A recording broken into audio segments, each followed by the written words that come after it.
날씨가 좋은 편이죠. 네. 시간이 되게 굉장히 빨리 흘러가는 것 같아요. 네. 제가 이 얘기를 매번 너무 지겹게 하고 있는데 2023년은 그 중에서도 유독 더 그런 것 같습니다. 이제 슬슬 더워지다가 조금씩 더워지고 있죠. 눈 한번 질끈 감으면 찬바람 불고 그러다가 또 2024년이 오겠죠. 시간이 그렇게 지나가는 것 같습니다. 그래서 오늘 하루는 이제 돌아오지 않으니까 하루하루를 참 소중하게 살아야겠다 그런 마음이 많이 듭니다. 우리 함께 민수기를 여행하고 있습니다. 매일 성경에서도 그 민수기 종반을 향해 가고 있고요. 민수기가 마무리되면 이제 로마서로 넘어가게 되는데요. 오늘 스토리의 주인공은 발락과 발람입니다. 발락과 발람. 좀 헷갈리죠? 발락이 왕인지 발람이 왕인지. 제가 이때 일타강사스럽게 딱 한 번에 제가 항상 헷갈렸거든요. 이게 신앙생활 오래 했지만 발락이 왕이고 발람이 왕이다. 누가 시켰지? 제가 일타강사스럽게 오늘 구분해 드리겠습니다. 제가 이거 외울 때 썼던 방법이거든요. 발락과 발람. 설교에서 이거 몇 번 듣기도 하고 민수기에서 중요한 인물이거든요, 사실은. 성경에서 여러 번 발람에 대해서는 사실 거의 언급하지 않고요. 발람에 대해서만 좀 언급하는데 되게 알 것 같기도 하고, 헷갈리기도 하고, 이해가 잘 안 되는 지점이기도 하고 그렇습니다. 특히 오늘은 사실 오늘의 스토리를 전반적으로 보려면 22장, 23장, 24장까지를 다 읽고 오셔야 오늘 스토리가 다 들어올 텐데, 그걸 다 설교 본문으로 잡을 수는 없잖아요. 그거 읽고 설교가 끝나니까. 그래서 제가 중간에 딱 잘라갖고 읽었는데 간단히 이제 살펴보면서 오늘 스토리를 더 보도록 하겠습니다. 근데 이제 오늘 설교를 들으시면 다른 데 어디 가셔서 발락과 발람을 구분하면서 발락과 발람이 이런 얘기지라고 아는 척 하실 수 있을 겁니다. 자신 있게 말씀드릴게요. 그러면 발락과 발람 이야기를 하기 전에 지금 이스라엘 백성들이 지리적으로 어디에 위치하고 있는지 먼저 살펴볼 필요가 있습니다. 어디까지 왔는지 22장 1절을 한번 보도록 할 텐데요. 같이 읽어보겠습니다. 이스라엘 자손이 또 길을 떠나 모압 평지에 진을 쳤으니 요단 건너편 곧 여리고 맞은편이라. 지도를 한번 보여주시면 저기 지도 보이죠? 중간에 그 지중해 옆에 물이 있어요. 저게 뭐죠? 사해죠. 사해. 그 오른쪽에 연두색 글씨로 모압 평지라고 네 글자가 가로로 써져 있는 게 보이시죠? 거기가 이제 모압 평지인데요. 그 옆에 요단강 있죠? 요단강만 건너면 어딘가요? 바로 가나안입니다. 가나안 건너면 이제 가나안 입성을 앞두고 있습니다. 다 왔습니다. 다 왔어요. 이렇게 저 애굽에서 시작된 그것들이 빅뱅뱅이로 막 돌다가 저 모압 평지까지 드디어 이르렀습니다. 다 온 거예요. 그 수많은 이민족들과의 전투를 겪고 구름 기둥, 불기둥 경험하고 여러 가지 일들을 겪다가 여기까지 오게 됐습니다. 사실 21장 보면 아모리 왕 시온 그리고 바산 왕 옥과의 전투를 치렀다고 했는데요. 거기 아모리 왕 시온, 바산 왕 옥이 그 당시에는 방주 좀 뛰던 그 세력들이었습니다. 결코 쉽지 않은 싸움이었는데 여호와께서 함께 하셨기 때문에 그 전투를 승리로 이끌게 됩니다. 지금처럼 이 국제뉴스가 전해지는 요즘에는 유튜브를 보면 우크라이나 군인들이 여기 그 카메라를 이렇게 달고 헬멧을 끼고 전쟁을 보여주는 전쟁을 저렇게 하는구나 이렇게 볼 수 있잖아요. 근데 사실 그런 시대인데 요즘에는 이 시대에는 국제뉴스가 그렇게 전해지는 시대는 아니었지만 이스라엘 백성들이 상당히 많은 숫자였잖아요. 많은 숫자의 이스라엘 백성들이 가나안을 향해 이동하고 있다는 것은 그 동네 사람들에게 이미 소문이 났었죠. 충분히 주변국에게 알려졌을 겁니다. 이스라엘 백성들이 모압으로 이동을 하면서 당시 모압의 왕이었던 발락은 여러모로 두렵고 걱정이 많은 상황이었습니다. 22장 3절과 4절 한번 보여주시죠. 같이 읽겠습니다. 모압이 심히 두려워하였으니 이스라엘 백성이 많음으로 말미암아 모압이 이스라엘 자손 때문에 번민하더라. 4절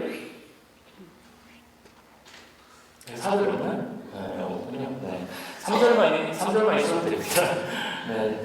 보면 여기서 번민하다라고 번역된 단어가 사실 번민하다는 의미보다는 혐오하다. 사실 번역이 뭐 틀렸다라고 할 수는 없지만 혐오하다, 가증하다 요 번역이 더 적절하다고 하는데요. 그만큼 모압 발락이 그렇죠? 이스라엘 백성들을 혐오하면서 두려워했던 것으로 보입니다. 그래서 어떻게 합니까? 발락이 당시 유명했던 무당 발람을 불러옵니다. 발람은 그 당시 바알신을 숭배하던 무당이었는데요. 야, 소문이 나는 거죠. 이스라엘이 싸움을 굉장히 잘하나 봐. 다 지고 있어. 우리 어떻게 해야 되지? 야, 우리 주술의 힘을 빌리자. 주술의 힘을 빌리자. 어떻게 하죠? 발람을 불러오는 겁니다. 뭔가 전투로 이스라엘 백성들을 이기기 쉽지 않다고 생각을 했죠. 그래서 주술의 힘을 빌리려고 한 것입니다. 그래서 발람은 사람들을 시켜서 발람을 불러옵니다. 5절 보여주시면 5절 한번 같이 읽어볼까요? 그가 사신을 부올의 아들 발람의 고향인 강가 부돌에 보내어 발람을 부르게 하여 이르되 보라 한 민족이 애굽에서 나왔는데 그들이 지면에 덮여서 우리 맞은편에 거주하였고 6절 부분 시작. 우리보다 가난이 청하건대 와서 나를 위하여 이 백성을 저주하라. 내가 혹 그들을 쳐서 이겨 이 땅에서 몰아내리라. 그대가 복을 비는 자는 복을 받고 저주하는 자는 저주를 받을 줄을 내가 알미라. 네, 나에게 와서 이스라엘 백성들을 향해 저주를 해달라고 요청을 하고 있습니다. 발락이 발람에게.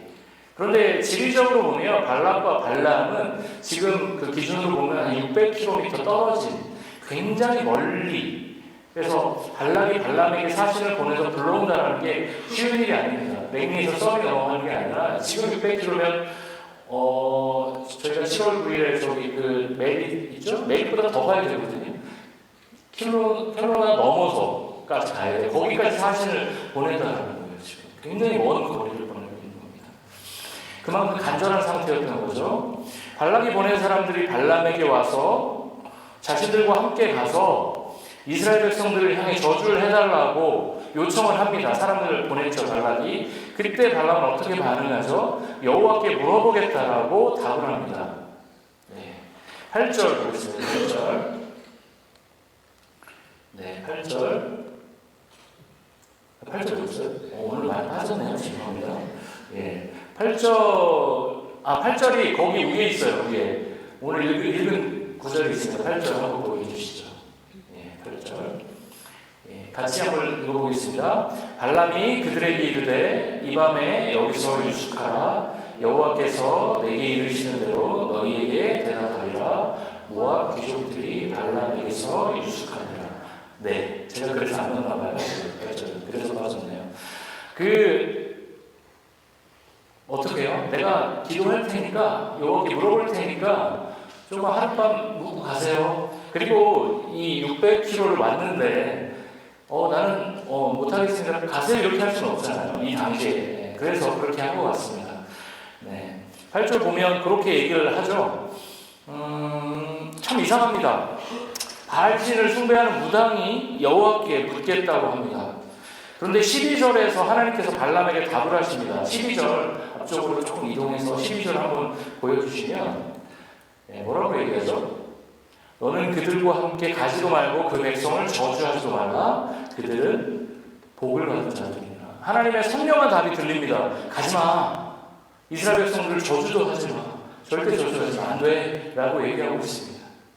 그래서 발람은 뭐라고 얘기하죠? 발람이 보낸 사람들에게 나는 당신들과 함께 갈 수 없다고 답합니다. 여기서 잠깐 헷갈리시죠? 발락과 발람. 우리는 어떻게 구별해야 될까요? 발락. 제가 고등학교 때 암기 과목 하듯이 이제 하면 되는데요. 발락. 락이죠? 기억이죠? 기억이 알파벳이 아니고 가나다에서 맨 먼저 있잖아요. 왕이 맨 먼저 나오잖아요. 발락. 왕이잖아요. 그래서 기억을 먼저 씁니다. 그렇게 기억하시면 절대 까먹지 않으실 겁니다. 발락이 왕이고요. 발람이 이 무당입니다. 좋습니다. 발락은 저 혼자 얘기하고 좋은 것 같아요. 발락은 제가 계속 헷갈리다 이렇게 외웠거든요. 돌아가실 때까지 하나님 나라 가실 때까지 아까웠어요. 이거 설교 의미 있습니다 오늘. 발람이 오지 않는다는 얘기를 듣고 어떻게 할까요? 발람을 포기하는 게 아니라 다시 사람을 보냅니다. 이스라엘이랑 싸워서는 안 될 것 같아. 우리 어떻게든 살아야 돼. 어떻게 해요? 다시 사신을 보냅니다. 먼저 보냈던 사람들보다 더 높은 위치에 있는 사람들을 보냅니다. 두 번째 사신들이 어떻게 해요? 다시 600km를 다시 갑니다. 다시 가서 제발 우리와 함께 가주십시오. 그 백성들을 향해, 이스라엘 백성들을 향해 저주를 해주십시오. 우리가 당신들에게 더 많은 복채로 드리겠습니다라고 얘기하죠. 복채라는 표현이 쓰입니다. 여기서. 그때 발람이 감동적인 멘트를 날립니다. 18절 한번 박명수님께 바꾸신대요. 18절 같이 읽어볼게요. 발람이 발락의 신하들에게 대답하여 이르되 발람이 그 집에 가득한 은금을 내게 줄지라도 내가 능히 여호와 내 하나님의 말씀을 어겨 말하거나 더하지 못하느니라. 이걸 세 번역으로 제가 한번 읽어드릴게요. 그러나 발람이 발락의 신하들에게 이렇게 대답하였다. 발람이 비록 그의 궁궐에 가득한 금과 은을 나에게 준다 해도 주 나의 하나님의 명을 어기고서는 크든 작든 아무 일도 할 수 없습니다. 너무 감동적인 신앙고백 아닌가요? 근데 발람은 왜 이렇게 성경 전체에서 욕을 먹고 있을까요? 항상 이 비슷하게 되었어요. 발람이 여기저기서 성경에서 굉장히 유혹하고 배신하고 저주했던 사람으로 표현되거든요. 굉장히 감동적이고 18절 세 번을 읽으면서 나는 평생에 이런 신앙 고백을 할 수 있을까? 너무 감동적이었습니다. 그런데 19절에서 분위기가 살짝 바뀝니다. 19절을 보도록 할 텐데요. 19절 한번 보여주시죠. 같이 읽어볼까요? 그런즉 이제 너희도 이 밤에 여기서 유숙하라. 여호와께서 내게 무슨 말씀을 더하시는지 알아보리라. 18절에 내가 어떤 금과 은을 당신이 나한테 주어도 하나님의 명을 어기면서 아무것도 할 수 없다고 얘기하는데 19절에서 하나님이 뭐라고 하시는지 알아보겠다고 합니다. 분위기가 살짝 바뀌어요. 분명히 첫 번째 하나님이 가지마, 저주하지마 이렇게 대답을 하셨거든요. 근데 다시 물어봐요. 이때 발람의 심리는 뭐였을까요?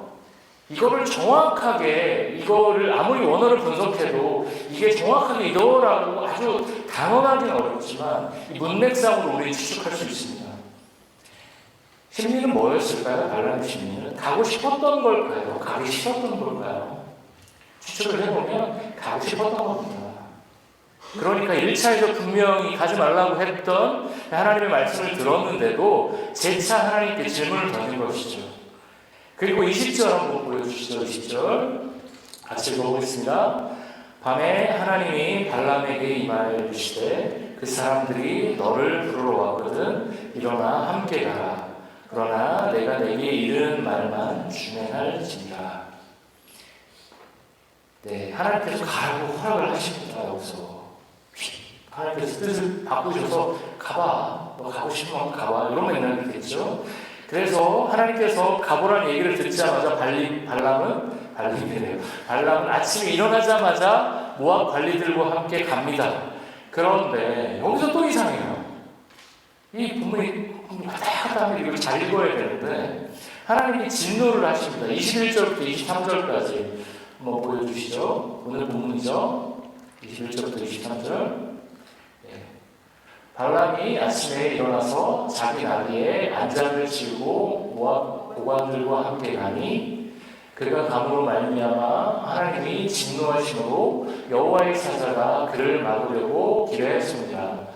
발람은 자기 나귀를 타고 그의 두 종은 그와 함께 있더니 나귀가 여호와의 사자가 칼을 빼어 손에 들고 길에 선 것을 보고 길에서 벗어나 밭으로 들어가더라. 발람이 나귀를 길로 들이키려고 칙칙질하니. 하나님이 진노하시고 여호와의 사자가 칼을 들고 나귀가 가는 길을 막게 됩니다. 근데 그 여호와의 사자가 발람의 눈에는 보이지 않는 것이죠. 하나님의 사자를 볼 수 없는 발람은 나귀가 정해진 길을 가지 않으니까 나귀를 때려가면서 길을 가려, 야, 너 왜 이래? 길로 가야지. 라고 얘기하고 있는 것입니다. 그때 나귀가 말을 하죠. 30절과 31절. 한번 보도록 할까요? 30절 한번 읽겠습니다. 나비가 발람에게 이르되 나는 당신이 오늘까지 당신의 일생 동안 탄 나비가 아니냐. 내가 언제 당신에게 이같이 하는 버릇이 있었더냐. 그가 말하되 없었느니라. 그때 여호와께서 발람의 눈을 밝히시매 여호와의 사자가 손에 칼을 빼들고 길에 선 것을 보고 그가 보고 머리를 숙이고 엎드리니. 나비가 정말 답답한 겁니다. 제가 언제 주인님의 말을 어긴 적이 있습니까? 없지 않습니까? 이렇게 항변합니다. 그리고 그때 하나님께서 발람의 눈을 밝히사 하나님의 사자를 볼 수 있게 하셨습니다. 그리고 이어서 보면 발람이 여호와의 사자에게 엎드립니다. 내가 뭔가 잘못하고 있는가? 라고 이런 지적을 받으니까요. 하나님께서 원하지 않으시면 저는 어떻게 하겠다고요? 돌아가겠습니다. 그렇게 말합니다. 그러니까 여호와의 사자가 발람에게 그 사람들과 함께 가되 내가 너에게 이르는 말만 하라 이렇게 정합니다. 그리고 발람은 어떻게 하죠? 발락을 향해 가게 됩니다. 이후에는 어떤 일이 벌어지죠? 이 이후에는 발람은 바알의 산당 앞에서 송아지와 양을 잡고 제사를 지내게 됩니다. 여기서 발락은 어떤 기대했을까요? 발람이 이스라엘 백성들을 향해 저주할 거라고 당연히 기대했겠죠. 여기까지 와서 딴소리를 하진 않겠지라고 생각하겠죠. 그런데 발락의 기대와는 반대로 발람은 하나님께서 말씀을 하시는 대로 이스라엘 백성들을 축복합니다. 이런 패턴이 23장, 24장을 걸쳐서 3번이나 반복이 됩니다. 다시 제사를 드립니다. 엄청 돈을 많이 송아지를 잡고 양을 잡고 제사를 다시 드립니다. 그때 어떻게 하죠? 다시 하나님께 이스라엘 백성들을 향해 이 발람은 축복의 말을 합니다. 그리고 마지막으로 24장에서 발람의 마지막 예언이 이어지고요. 발람은 고향으로 돌아가게 되면서 사건은 마무리가 됩니다. 제가 좀 길게 설명을 드렸는데 개요가 이해가 되시죠? 오늘 전체적인 스토리가 이해가 되시죠? 발람, 한번 그 발람에 대해서 이제 볼 텐데요. 발람 어떻게 오늘 스토리를 보면서 느껴지시겠지만 참 이중적인 인물이에요. 한마디로 설명이 안 돼요. 하나님도 왔다 갔다 하죠. 발람에게 휘둘리시는 것 같아요. 발람의 행동에는 돈에 대한 탐욕, 복채를 많이 갖고 왔다고 표현하고 있습니다. 그 관리들이 무당이니까 당연히 복채를 내겠죠. 발람의 행동에는 돈에 대한 탐욕과 하나님의 말씀에 대한 경외심, 존중이 섞여 있어요. 하나님께 기도했을 때 어떻게 하죠? 이스라엘 백성들을 향해 축복하라는 말을 자기 스타일대로 바꿔서 그래서 그 누구에게 이스라엘 백성들을 저주를 했다라면 복채가 더 쏟아졌을 거예요. 100%. 그런데 거기서는 딱 지킵니다. 그리고 어떻게 하죠? 이스라엘 백성들을 축복합니다. 발람은 그렇게 이중적인 인물이었어요. 그런데 성경 전체적으로 제가 아까 말씀드린 것처럼 발람에 대해서 부정적으로 표현하고 있습니다. 여러 성경에 발람에 대한 부정적인 묘사가 있는데요. 한 곳만 찾아볼게요. 느헤미야 13장 2절 마지막 본문을 보면 같이 읽어보겠습니다. 이는 그들이 양식과 물로 이스라엘 자손을 영접하지 아니하고 도리어 발람에게 뇌물을 주어 저주하게 하였습니다. 그러나 우리 하나님이 그 저주를 돌이켜 복이 되게 하셨다 하였느니라. 그렇죠. 저주를 하려고 했던 그 저주를 축복으로 바꾸셨죠.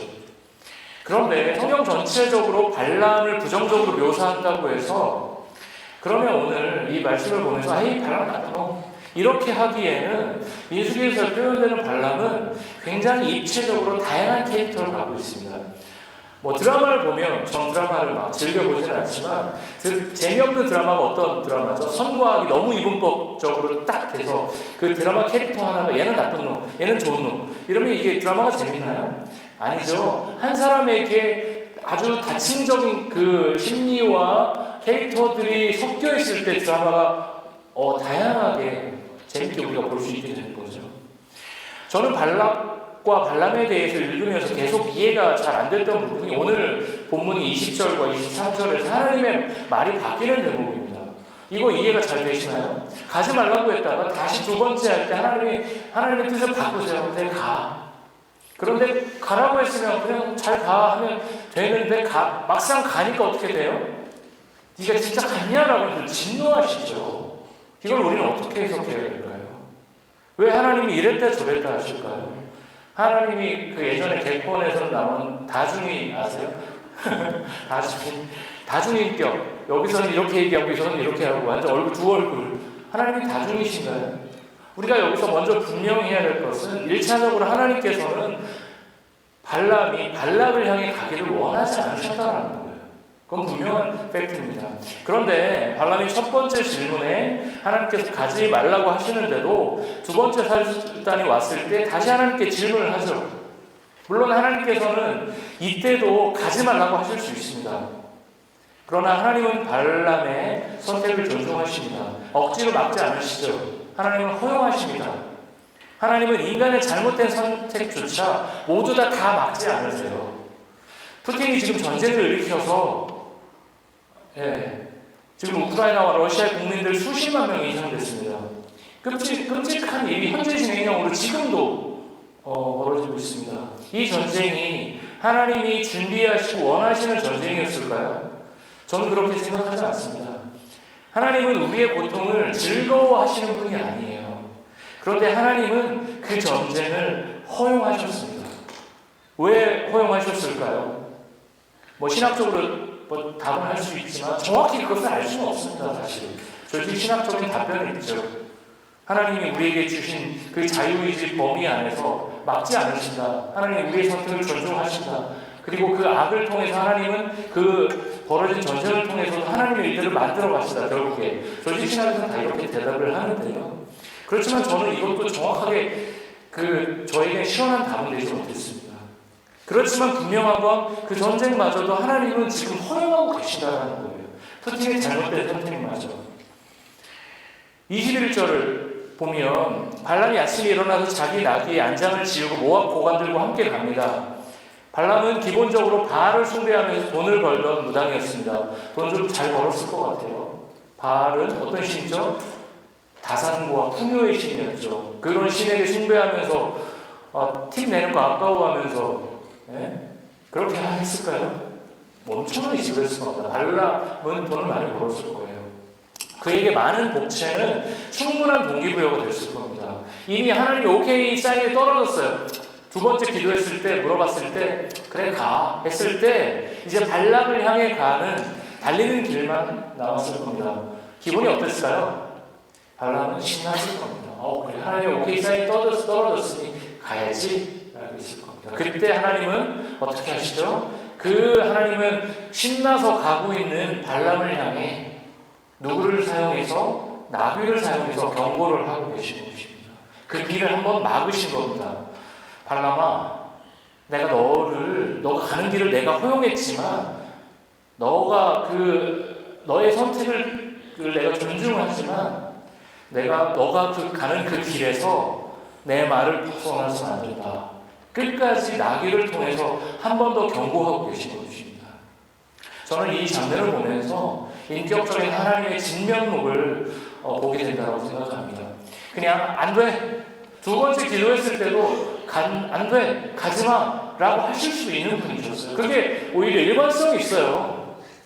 시원하게 딱 떨어집니다. 그냥 안 돼 한마디면 모든 상황이 정리가 되는 거였어요. 그러나 그 순간에도 하나님은 발람의 선택을 존중하셨고 그리고 발람의 선택을 통해서 어떻게 하셨죠? 하나님은 이스라엘 백성들을 축복하셨습니다. 우리는 살면서 여러 가지 선택의 순간에 놓이게 됩니다. 매번 선택합니다.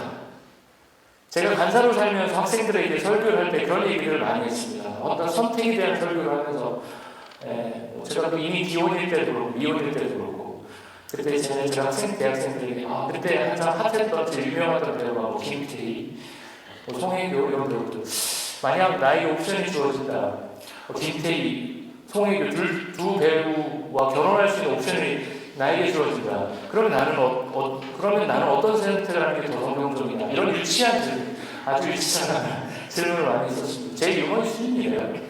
그런데 답 다 아시죠? 답은 누구랑 결혼해도 다 좋다. 할 수만 있으면 해라. 이제 더 나아간 답인데요. 누구랑 결혼하는 것보다 더 중요한 건 그 사람과 어떤 가정을 이루며 살아가느냐 하는 것입니다. 물론 저는 제 아내랑 결혼해서 행복하고 얼마나 아름다운 가정을 이루며 살아가는지는 뭐 제가 부족하니까 제 부족의 소치로 부족하지만, 그런데요, 오늘 상황에서 발람이 재차 질문을 했을 때 안 돼, 한마디면 정리되는 것이었는데 그렇게 됐다면 발람은 어땠을까요? 내가 그때 갔어야 되는데, 내가 그때 갔어야 되는데, 내가 그때 한몫 단단히 챙겼어야 되는데, 인생의 후회로 남았을 겁니다. 인생의 후회로 남았을 겁니다. 그러면서 하나님을 원망했겠죠. 하나님은 발람의 선택을 존중하셨습니다. 발람에게 미련이 남지 않도록 그의 선택을 존중하셨습니다. 그러나 발람의 엇나가는 선택 속에서도 최악의 판단을 하지 않도록 나귀를 통해서 경고를 하시는 분이 하나님이십니다. 우리는 다양한 선택의 순간들 속에서 두 가지 옵션 중에 한 가지 옵션이 정말 말도 안 되는 거가 아니라면 두 개 다 인정해 주시는 분이 하나님이십니다. 예를 들어 부모가 있습니다. 어떤 부모가 있는데 자기 자식에게 너는 꿈이 뭐니? 너는 장래 뭘 하고 싶니? 이렇게 질문을 한다고 생각을 하고 있습니다. 그 자녀가 아빠, 저는 꿈이 두 개가 있는데요. 하나는 교사가 되는 거고요. 하나는 강도가 되는 거예요. 이렇게 답을 했다고 생각을 하고 있습니다. 강도가 꿈인 거, 그게 말이 됩니까? 하나님이 원하시는 일이 아니죠, 그것은. 그런 옵션이 아니라면 하나님은 우리가 자신이 하는 일을 통해 자유를 느끼고 기쁨을 느끼기를 원하십니다. 우리를 억지로 어딘가로 끌고 가는 분이 그런 분 아니십니다. 비인격적인 방법으로 우리를 대우하지 않으십니다. 저는 발락과 발람의 이야기를 들으면서 예전에는 그거에 꽂혔어요. 약간 기독교 자체에 제가 시니컬할 때가 꽤 있었거든요. 오랜 기간. 나귀가 말을 하는 게 말이 돼?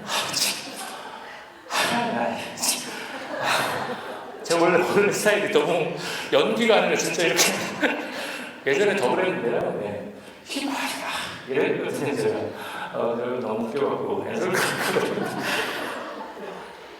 근데 저는 지금 이게 말을 했냐 안 했냐가 중요한 게 아니라 발람의 행동 패턴을 보면서 내가 발람인데 라고 그게 보이더라고요. 발람을 통해 하나님께서 이스라엘 백성들을 귀하게 축복하셨어요. 그리고 하나님 저를 그렇게 축복하셨고 여러분들을 그렇게 지금도 축복하고 계시고 보호하고 계시잖아요. 귀하게 세워주십니다. 그런데 발람의 행동에는요, 여전히 복체에 대한 욕망이 중간중간에 뚝뚝 묻어납니다. 이 본문을 읽다 보면 복체를 여전히 사랑하지만 하나님께 중간중간 쓰임받는 사람이 누구죠? 바로 발람이었습니다. 여러분이 몇천 년 전으로 돌아가서 이 발람이라면 여러분들은 어떤 선택을 하시겠어요? 세 가지 선택이 있을 겁니다. 첫 번째, 하나님 말씀을 듣고 첫 번째 하나님의 그 기도 응답을 듣고 두 번째 사절이 왔을 때도 하나님은 원하지 않으십니다. 저는 가지 않을 겁니다. 라고 하는 게 FM일 거예요. 정답일 겁니다. 두 번째는 뭘까요? 오늘 말씀 발람대로 행동하는 겁니다. 복체를 따라 발락에게 가지만 하나님의 음성을 듣고 이스라엘 백성들을 축복하는 발람. 오늘 성경 그대로의 발람입니다. 세 번째는 어떤 발람일까요? 복체를 따라 발락에게 갑니다. 하나님의 말씀을 듣습니다. 이스라엘 백성들을 축복하라. 됐어요. 저는 한몫 이왕 버리고 한몫 챙기겠습니다 하고 이스라엘 백성들을 저주하는 발람인 것입니다. 여기서 세 번째 발람으로 살아가시는 여러분들은 별로 없으실 겁니다. 아주 의도적으로 하나님보다 다른 것들을 더 추구하는 분들은 별로 없으실 겁니다. 하나님의 거듭된 경고에도 불구하고 나는 하나님 나라의 신앙을 거부하고 바알의 복창을 쫓겠다는 분들은 별로 없을 거예요. 많은 경우 두 번째 발람, 바알의 복체와 하나님의 말씀을 동시에 섬기는 삶을 살게 될 것입니다. 그런데 성경에서 표현하듯이 한 사람이 두 주인을 섬길 수는 없습니다.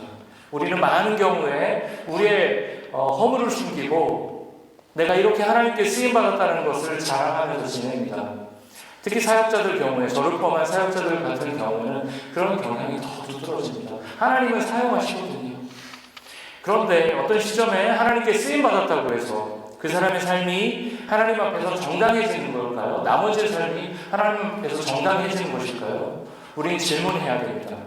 하나님은 준비된 사람을 주로 쓰시지만 준비 안 된 사람, 오늘은 심지어 바알을 섬기는 무당 발람마저 이스라엘 백성들을 사용하시는 데 쓰십니다. 그래서 우리에게 중요한 것은 무엇일까요? 내 마음의 중심에 바알의 복체가 있는지, 하나님이 있는지, 아니면 하나님이 던져주시는 떡고물에 있는지를 우리는 분별해야 합니다. 우리는 분별해야 됩니다. 요즘 나에게 하나님은 어떤 분이신지, 내가 예수 믿는다는 것은 나에게 어떤 의미인지, 나에게 주어지는 고통의 의미가 무엇인지, 그 의미들을 분별해야 합니다. 오늘의 발람처럼 발람에게 가고 싶은 마음을 기도로 포장해서 묻고 또 물어서 길을 여는 사람이 아니라 첫 번째 하나님의 답변을 신뢰하며 하나님의 길을 가야 합니다. 그래서 우리는 우리가 진짜 원하는 우리의 욕망이 무엇인지를 묻고 또 물으며 분별해야 합니다. 그리고 내 욕망이 나를 사로잡지 않도록 절제하며 주님이 보여주시는 길을 걸어가야 합니다. 제가 이제 설교를 마치려고 하는데요. 발람이 이중적인 인물이었습니다. 우리도 발람처럼 이중적입니다. 이거는 우리가 벗어날 수가 없는 것 같습니다. 안타깝지만 우리는 평생 이중적으로 살아갈 거예요. 하나님에 대한 추구와 세상이 우리에게 심어놓은 욕망을 우리는 함께 추구하며 살아갈 것입니다. 하나님을 바라본다고 얘기하지만 여전히 다른 사람들의 시선을 더 많이 의식하며 살아가는 것이 우리입니다. 아무리 제가 하나님을 추구하자고 제가 설교한다고 해도 저도 그렇게 이중적으로 살아갈 것입니다. 그렇다면 우리는 어떻게 해야 할까요? 바알의 복체에 우리의 영혼을 팔지 않도록 성령의 도우심을 구하며 하루하루를 살아가는 것 이외에는 길이 없습니다. 아침에 일어나며 내 삶의 주인이 하나님이심을 고백하며 하루를 시작하고 식사기도를 하면서 나에게 음식을 주신 하나님께 진심 어린 감사를 드리고 하루를 마치면서 특별한 일 없이 하루를 무사하게 마치게 하신 하나님을 찬양하는 기도를 드리면서 하루를 살아야 합니다. 평범한 하루 같지만 그렇지 않습니다. 오늘 본문과 23장 본문을 이어서 읽어보면 발락과 발람 사이에서 여러 가지 사건들이 벌어졌지만 이스라엘 백성들에게는 어떤 나쁜 일도 벌어지지 않았습니다. 제가 아는 어떤 목사님이 이 말씀을 묵상하면서 이 얘기를 하시더라고요. 페이스북에서 제가 본 얘기거든요. 굉장히 발락과 발람 사이에서 막 주고받기 있으면서 이 말 한마디 저주와 축복 하나 사이로 큰 역사적 몇만 명, 10만 명의 백성들의 목숨이 달려있는 이 순간에 하나님은 역사를 하시고 이스라엘 백성들이 이런 저주와 축복과 이런 사설이 갔는지도 모르는 이 순간 속에서 하나님께서 이스라엘 백성들을 보호하셨죠. 어떤 나쁜 일도 벌어지지 않았습니다. 하나님이 발람의 일탈을 막으시고 이스라엘 백성들에게 저주가 아니라 축복이 주어졌습니다. 밴쿠버 평안한 땅입니다. 우리의 일상이 평안하다면 그것은 하나님께서 우리를 철저히 보호하고 계시다는 것을 증거하는 것이고요. 또한 누군가가 우리를 위해, 나를 위해, 여러분들을 위해 마음을 다해 기도하고 있다는 것임을 우리는 기억해야 합니다. 제가 이만큼이라도 요만큼이라도 제가 지금 사역하고 살아가는 것은 저희 부모님이 매일 새벽마다 저를 위해서 기도하고 계시다는 것을 저는 너무 명확히 느끼거든요. 그래서 저와 여러분 또한 누군가를 위해, 여러분의 자녀 세대를 위해 마음을 다해 기도하는 존재로 살아야 하는 것입니다. 발람의 이중성은 발람만의 문제가 아니라 우리와 평생 함께할 것입니다. 주님이 오시기 전까지 우리는 발람의 이중성을 함께 간직하면서 살아가고 있지만 공동체와 함께 늘 분별하며 나에게 오늘 주신 하나님의 말씀을 기억하고 지키며 살아가야 할 것입니다. 부부간에도 말을 하다 보면 말 한마디가 그 사람의 심정을 거스릅니다. 우리는 그렇게 마음이 또 꽁해져서 상대방이 더 격한 말을 하기도 합니다. 그러면서 내가 오늘 봤던 말씀들을 망각하고 상대방을 향해 가시돋친 말을 던지기도 합니다. 그렇게 우리는 이중적으로 살아가기도 합니다. 이중적인 발람도 이중적인 우리도 사용하시는 하나님의 은혜가 평온해 보이는 우리 일상 속에서 이미 넘쳐나고 있다는 것을 우리는 기억해야 합니다. 그 은혜를 자기를 정당화하는 도구로 사용할 게 아니라 내가 왕년에 이렇게 했는데, 내가 왕년에 이렇게 했는 게 아니라 지금 이웃과 공동체를 향한 사랑과 헌신으로 이어가시기를 권면합니다. 그게 우리를 여전히 사랑하며 들어서 쓰시는 하나님에 대한 작은 보답일 것입니다. 네, 말씀을 마치도록 하겠습니다.